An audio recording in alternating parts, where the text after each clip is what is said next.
নমস্কার বন্ধুরা, কেমন আছেন আপনারা? আশা করি সকলেই ভালো আছেন। প্রতিদিনের মতো আজকেও আরেকটি বড় ভিডিও নিয়ে হাজির হয়ে গেলাম। আজকে আমি মলা মাছ চচ্চড়ি করব, সেটাই তোমাদের সাথে শেয়ার করছি। এখানে আমি মলা মাছ নিয়ে নিয়েছি। দেখতেই পাচ্ছ মাছগুলো অনেক বড় ছিল। এখন মাছগুলো আমি কেটে নেব।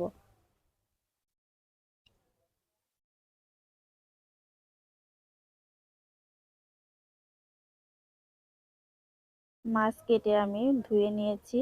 এখানে মাছের মাথাটা আমি আলাদা করে কেটে নিয়েছি।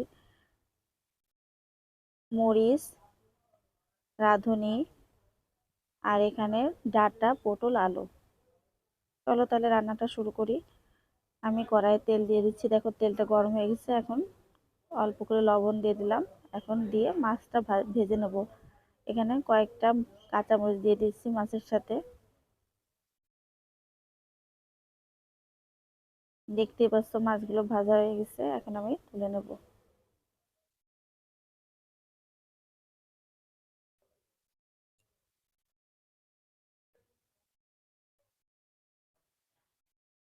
এবার বাকি মাছগুলো ভেজে নেব। আবার কয়েকটা মরিচ দিয়ে দিলাম। মাছ সব ভাজা হয়ে গেছে। এখন আমি মাছের মাথাগুলো ভেজে নিচ্ছি। এর জন্য লবণ, হলুদ দিয়ে দিলাম, কয়েকটা মরিচ, কাঁচা মরিচ। এবার মাছের মাথাটা আমি ভালো করে ভেজে নেব, মুচমুচে করে। এই মাছের মাথাটা ভাত দিয়ে খেতে দারুণ লাগে।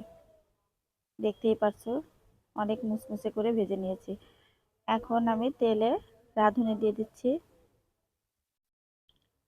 কেটে রাখা মরিচ, সবজিগুলো, পরিমাণ মতো লবণ, হলুদ। এখন সবজিটা ভালো করে ভেজে নেব। আমি ছোট মাছে তেমন কোনো মশলা ব্যবহার করি না, বাটা মশলা। আমার কাছে মনে হয় যে ছোট মাছ এমনি রান্না করলে ভালো লাগে। সবজিটা ভাজা হয়ে গেছে। এখন আমি মাছগুলো দিয়ে দিলাম, দিয়ে ভালো করে আবার মিশিয়ে নেব মাছের সাথে। এখন পরিমাণ মতো জল দিয়ে দিচ্ছি। এখানে জলটা কমই দিচ্ছি, কারণ আমি মাছের চচ্চড়ি করব। এখানে ঝোল তেমন করব না, সেজন্য। দেখতেই পাচ্ছ মাছের ঝোলটা ফুটে উঠেছে।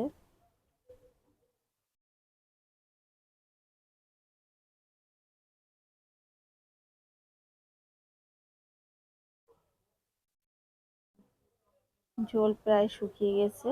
আর একটু ঝোল শুকালে আমি নামিয়ে নেব। দেখো ডাঁটাগুলো সিদ্ধ হয়ে গেছে। দেখতেই পাচ্ছ আমার মাছের চচ্চড়িটা হয়ে গেছে, আমি নামিয়ে নিয়েছি। আজ এ পর্যন্তই। আমার ভিডিওটি যদি তোমাদের ভালো লেগে থাকে তাহলে লাইক, কমেন্ট এবং শেয়ার করে আমার পাশে থাকবে।